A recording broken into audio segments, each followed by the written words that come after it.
السلام علیکم ورحمۃ اللہ وبرکاتہ۔ الحمد للہ رب العالمین،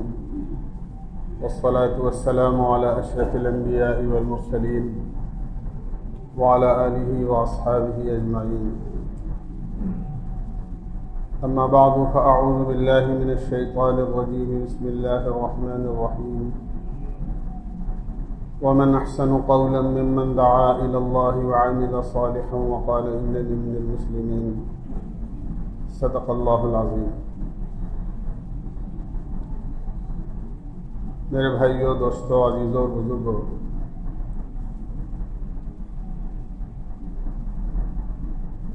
دنیا میں ہر انسان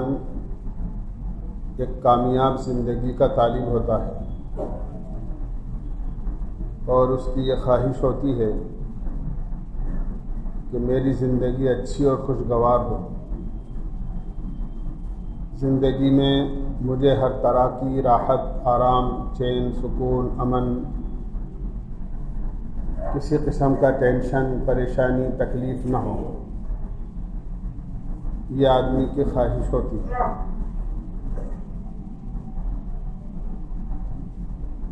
اور اپنی زندگی کو اچھی اور خوشگوار بنانے کی پوری کوشش کرتا ہے، اپنی حیثیت، اپنی بساط اور اپنی کوشش کے مطابق۔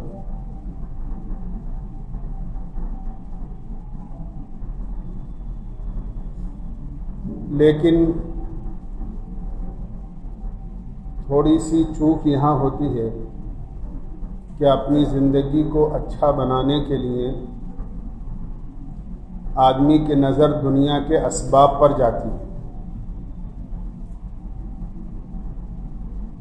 اور آدمی یہ سوچتا ہے میرے پاس پیسے اچھے ہوں گے، میری کمائی اچھی ہوگی، میرا کاروبار اچھا ہوگا، میرا مکان اچھا ہو جائے گا، میرے پاس سواری اچھی ہو جائے گی، میرا بینک بیلنس اچھا ہوگا، تو میں ایک کامیاب اور خوشگوار زندگی گزار سکوں گا۔ اور اسی کی بھاگ دوڑ میں آج پوری دنیا لگی ہوئی ہے۔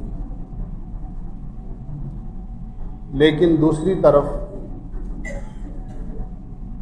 اگر ہم اس طرف نظر کریں گے کہ جس اللہ نے ہمیں پیدا کیا ہے، یہ ساری دنیا جس نے بنائی ہے، زمین و آسمان اور درمیان کی ساری مخلوقات جس نے پیدا کی ہے، جو ہم سے زیادہ ہماری ضروریات کو جانتا ہے اور ہم سے زیادہ ہماری ضروریات کو پوری کرنے کی طاقت اور قدرت رکھتا ہے، اس نے کامیاب زندگی کس کو کہا ہے اور کامیاب زندگی دینے کا کس کے لیے وعدہ کیا ہے، یہ دوسری سوچ ہے۔ ظاہر سی بات ہے کہ انسان مخلوق ہے، اور اللہ تعالیٰ کا قرآن کریم میں اعلان ہے، خلق الانسان ضعیفا، کہ انسان بہت کمزور پیدا کیا گیا ہے۔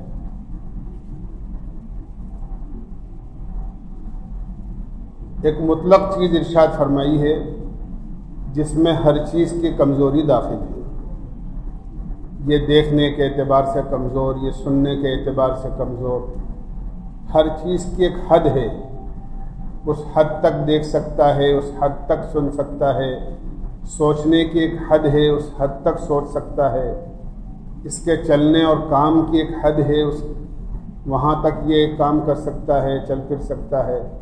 اپنے جسم کا استعمال کر سکتا ہے، ایک حد ہے۔ لیکن اللہ کے پاس جو قدرت اور طاقت ہے وہ غیر محدود ہے۔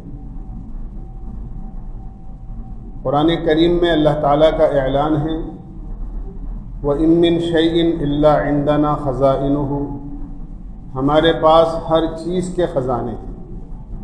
اور اس میں کسی قسم کی کوئی کمی واقع کبھی نہ ہوئی ہے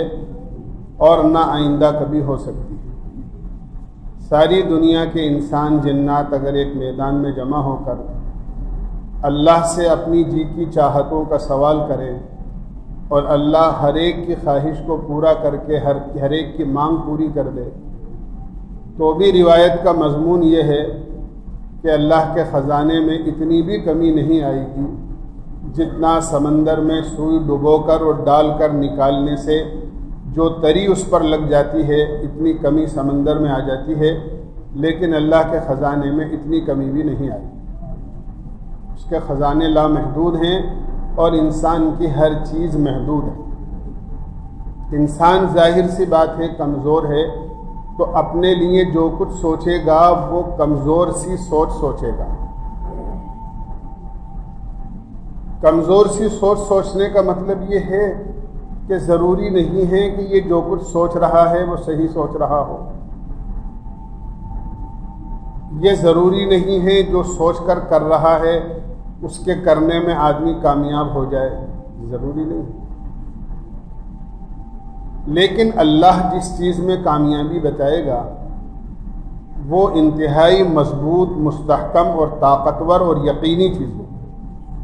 جب ہم قرآن کریم کو اٹھا کر دیکھیں گے تو قرآن کریم میں اللہ تعالیٰ نے کامیاب زندگی دینے کا وعدہ ایمان اور اعمال پر کیا ہے۔ دنیا کی کسی چیز کی زیادتی پر نہ کامیاب زندگی کا وعدہ ہے اور نہ دنیا کی کسی چیز کی کمی پر زندگی کو ناکام کرنے کا اعلان ہے۔ یہ دونوں چیزیں، یہ کہیں نہیں ملے گا کہ دنیا کے اسباب کم ہوں گے تو تم ناکام ہو جاؤ گے اور دنیا کی چیزیں تمہارے پاس زیادہ ہوں گی تو تم کامیاب ہو جاؤ گے۔ ایسا قرآن حدیث میں کہیں نہیں ملے۔ اللہ تعالیٰ کا جو اعلان ہے وہ یہ ہے، من عمل صالحا من ذکر او انثى وهو مؤمن فلنحيينه حیاتا طیبہ۔ جو آدمی ایمان اور اعمال، ایمان والی زندگی ہوگی اور اعمال والی زندگی ہوگی، تو ہم اس کے لیے ہمارے پاس دو وعدے ہیں۔ ایک اس کی دنیا بھی اچھی بنائیں گے اور ایک اس کی آخرت بھی اچھی بنائیں گے۔ اس لیے کہ ہر انسان کو یہ دو زندگیوں سے گزرنا ہے، ایک دنیا کی زندگی اور ایک آخرت کی زندگی۔ دنیا میں انسان کے لیے ایک محدود وقت ہے، جتنی زندگی اللہ نے دی ہے اس کو پورا کرے گا اور پھر دنیا کی زندگی کے بعد اس کو آخرت کی زندگی کی طرف منتقل ہونا ہے۔ یہ دو زندگیاں ہر ایک کی ہیں اور اللہ نے دونوں زندگیوں میں اس کو کامیاب کرنے کا وعدہ ایمان اور اعمال پر کیا ہے۔ فَلَنُحْيِيَنَّهُ حَيَاةً طَيِّبَةً وَلَنَجْزِيَنَّهُمْ أَجْرَهُمْ بِأَحْسَنِ مَا كَانُوا يَعْمَلُونَ۔ کہ آخرت میں اچھا بدلہ دیں گے اور دنیا میں اس کی زندگی کو اچھا بنا دیں گے، یہ اچھے اعمال پر ہوگا۔ اس لیے کہ اللہ نے اعمال میں ایسے اثرات رکھے ہیں جیسے چیزوں کے اثرات ہوتے ہیں، بلکہ چیزوں کے اثرات تو پھر یقینی نہیں ہیں لیکن اعمال کے اثرات یقینی ہیں۔ تو سمجھانے کے لیے ہمیں کہا ہے جیسے دنیا میں چیزوں کے اثرات ہیں، کسی چیز میں پانی میں نمک ڈالو گے تو پانی کھاری ہو جائے گا، پانی میں چینی ڈالیں گے تو پانی میٹھا ہو جائے گا، پانی میں نیبو نچوڑیں گے تو پانی کھٹا ہو جائے گا۔ یہ ایک چیزوں کے اثرات ہوتے ہیں۔ ایسے ہی اعمال کے اثرات ہوتے ہیں جو چیزوں کے اثرات سے زیادہ یقینی ہیں۔ یہ تو ممکن ہے کہ نمک ڈالو اور پانی کھارا نہ ہو اور شکر ڈالو اور پانی میٹھا نہ ہو، لیکن ایسا نہیں ہو سکتا کہ آدمی عمل کرے اور اس عمل کا اثر ظاہر نہ ہو، کیونکہ وہ اللہ تعالیٰ کا وعدہ ہے۔ جیسے مثال کے طور پر نماز سب سے افضل عمل ہے۔ قرآن کریم میں اللہ تعالیٰ نماز کے بارے میں فرماتے ہیں قد افلح المؤمنون الذین هم فی صلاتهم خاشعون، وہ ایمان والے کامیاب ہو گئے یقینی طور پر، وہ ایمان والے یقینی طور پر کامیاب ہو گئے جو اپنی نماز کو اچھا کر کے پڑھتے ہیں۔ الذین هم فی صلاتهم خاشعون، جو اپنی نماز کو خشوع خضوع کے ساتھ پڑھتے ہیں وہ کامیاب ہو گئے۔ کامیابی ان لوگوں کے لیے پتہ یہ چلا کہ یہ نماز کا اثر ہے کہ اگر کوئی آدمی نماز کو اچھا بنا کر پڑھے گا اور جیسا نماز کو پڑھنے کا حکم ملا ہے اور اللہ کے نبی علیہ الصلاۃ والسلام نے نماز کو پڑھنے کا جو طریقہ بتایا ہے، اگر اس طریقے کے مطابق نماز پڑھیں گے تو اللہ کا وعدہ ہے اللہ اس کو کامیاب کر کے رہے گا۔ قد افلح المؤمنون، اور میں بتا چکا ہوں آپ کو کہ اس میں فلاح کا لفظ استعمال کیا ہے کامیابی کے لیے، اور فلاح ایسی کامیابی کو کہتے ہیں جس کے بعد ناکامی نہ ہو، جس کے بعد کبھی نقصان نہ ہو، کبھی ناکامی نہ ہو، فلاح ایسی کامیابی کو کہتے ہیں۔ اسی لیے نماز میں حی علی الفلاح کہا ہے، آؤ ایسی کامیابی کی طرف جس کے بعد کبھی ناکامی نہیں۔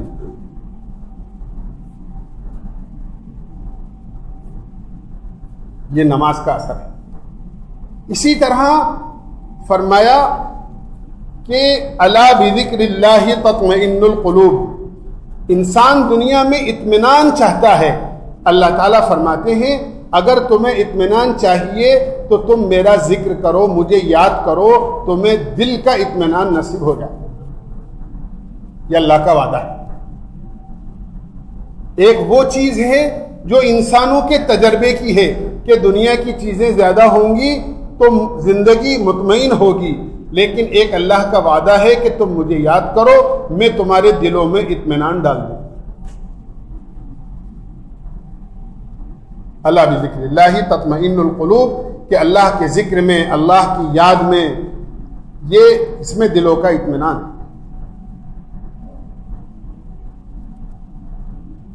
روزہ ہے، اللہ کا حکم ہے، روزے پر اللہ نے تقویٰ دینے کا وعدہ کیا ہے کہ روزے تمہارے اوپر اس لیے فرض کیے گئے ہیں اور روزے کا حکم تمہیں اس لیے دیا گیا ہے تاکہ تم متقی بن جاؤ، تمہارے اندر تقویٰ پیدا ہو جائے۔ اور تقویٰ اتنی بڑی دولت اور نعمت ہے کہ جس کو تقویٰ حاصل ہو جاتا ہے اللہ اس کے لیے زمین و آسمان کی برکتوں کے دروازے کھول دیتے ہیں۔ قرآن میں وعدہ ہے وَلَوْ أَنَّ أَهْلَ الْقُرَىٰ آمَنُوا وَاتَّقَوْا لَفَتَحْنَا عَلَيْهِمْ بَرَكَاتٍ مِّنَ السَّمَاءِ وَالْأَرْضِ۔ اللہ تعالیٰ فرماتے ہیں کہ اگر دنیا میں کہیں کے رہنے والی، کسی بستی کے رہنے والے جو ایمان والے ہیں، اگر وہ تقوی والی زندگی اختیار کر لیں اور ان میں تقوی پیدا ہو جائے تو ہم زمین اور آسمان کی برکتوں کے دروازے ان کے لیے کھول دیتے ہیں۔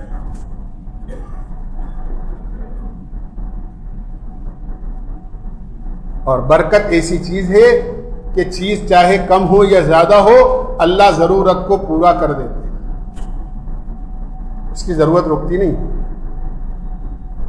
تو زمین و آسمان کی برکتوں کے دروازوں کے کھولنے کا وعدہ تقوی پر ہے اور تقوی روزے پر ملتا ہے۔ مال میں بڑھوتری ہر آدمی کی خواہش ہوتی ہے میرا مال بڑھ جائے، اور مال کی حفاظت جو کماؤں وہ محفوظ رہے۔ یہ زکوٰۃ پر اللہ نے اس کا وعدہ کیا ہے کہ تم زکوٰۃ ادا کرو گے تمہارا مال بڑھے گا بھی اور تمہارا مال ہر آفت سے محفوظ رہے گا، ہر نقصان سے محفوظ رہے گا۔ اللہ کے نبی علیہ الصلاۃ والسلام سے کہا گیا ایک آدمی کا مال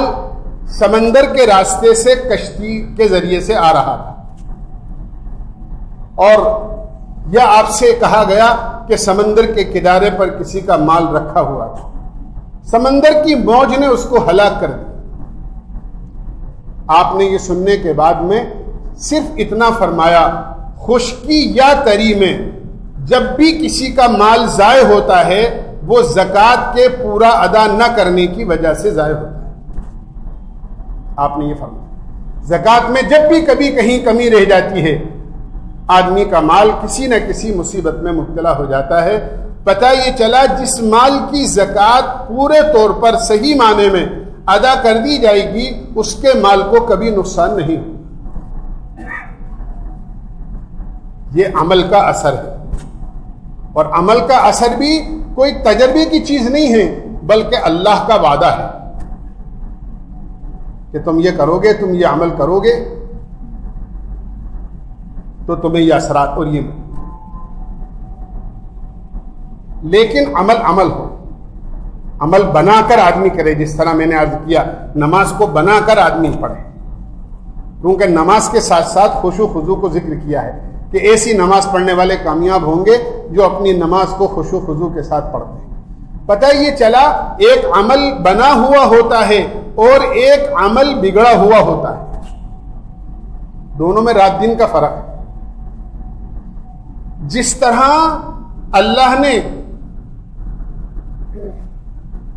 اعمال پر کامیابی کا وعدہ کیا ہے، جیسے میں نے عرض کیا نماز میں کامیابی کا وعدہ کیا ہے، ایسے ہی بگڑی ہوئی نماز پر بہت بڑی وعید فرمائی۔ فویل للمصلین، بہت بڑی خرابی اور بڑے نقصان کی بات ہے نمازیوں کے لیے۔ بے نمازی کا نہیں کہا، کوئی بے نمازی کا تذکرہ نہیں ہے قرآن کی آیت میں، ہم سب نمازوں میں اس سورت کو پڑھتے ہیں۔ فویل للمصلین، خرابی ہے، بربادی ہے، نقصان ہے، ہلاکت ہے ان نمازیوں کے لیے جو اپنی نمازوں میں سستی کرتے ہیں یا اپنی نمازوں کو بگاڑ کر پڑھتے ہیں، جیسی چاہی پڑھ لی، چاہے لباس پورا ہوا تو پڑھ لی اور پورا نہیں ہوا تو پڑھ لی، سر ڈھکا ہوا تو پڑھ لی اور سر ننگا ہوا تو پڑھ لی۔ یعنی آدمی دین کے معاملے میں بڑی بڑی باتوں کو ہلکا سمجھ کے چھوڑ دیتا ہے۔ کون سا فرض اور واجب ہے؟ کیا بغیر ٹوپی کے نماز نہیں ہوتی؟ کیا بغیر آدمی ہاف آستین کے ساتھ پڑھے گا تو کیا نماز نہیں ہوتی؟ آدمی یہ مسائل پیش کرتا ہے، جبکہ ہم دنیا کے معاملے میں ذرہ برابر کمی محسوس نہیں کرتے کہ صاحب کھیر بنائیں گے تو صاحب مزہ نہیں آئے گا جب تک اس پر ڈرائی فروٹ نہیں ڈالیں گے اوپر۔ کھیر تو بن جائے گی لیکن مزہ نہیں آئے گا، اچھا نہیں لگے گا۔ صاحب مکان تو بنا لیں گے لیکن اگر اس پر پلاسٹر نہیں کیا اور رنگ روغن نہیں کیا تو مزہ نہیں آئے گا۔ کہ صاحب گدا تو بچھا لیا لیکن اگر اس پر چادر نہیں بچھائی تو مزہ نہیں آئے گا، اچھا نہیں لگے گا۔ یعنی ذرہ برابر کسی قسم کی کمی آدمی اپنے دنیا کے کھانے پینے، پہننے اوڑھنے، رہنے سہنے میں آدمی، لیکن آدمی دین کے معاملے میں ایسی بات نہیں سوچتا ہے کہ نماز پڑھوں، لیکن ذرا یہ تو سوچوں کہ ہمارے نبی نے کیسی نماز پڑھی ہے، صحابہ نے کیسے نماز پڑھی ہے، نماز کا ادب کیا ہے، نماز کا طریقہ کیا ہے، نماز میں کن چیزوں سے ثواب کم ہو جاتا ہے اور کن چیزوں سے نماز میں جو ہے 4 چاند لگ جاتے ہیں۔ حدیث میں آتا ہے، میں عرض کرتا رہتا ہوں کہ ایک نماز وہ ہوتی ہے کہ جب نمازی نماز کا سلام پھیرتا ہے تو نماز دعا دے کر جاتی ہے، اللہ تیری بھی ایسی حفاظت کرے جس طرح تو نے میری حفاظت کی، اللہ تجھے بھی ایسا آباد اور شاداب رکھے جس طرح تو نے مجھے بہتر طریقے سے پڑھا۔ اور ایک نماز وہ ہوتی ہے کہ ادھر نمازی نے نماز کا سلام پھیرا اور ادھر پرانے کپڑے کتنا لپیٹ کر اس کے منہ پر مار دی جاتی ہے اور نماز بد دعا کرتی ہے کہ اللہ تجھے بھی اس طرح ضائع کرے جس طرح تو نے میرا ستیہ ناش کیا ہے، حالانکہ نماز پڑھی اس نے۔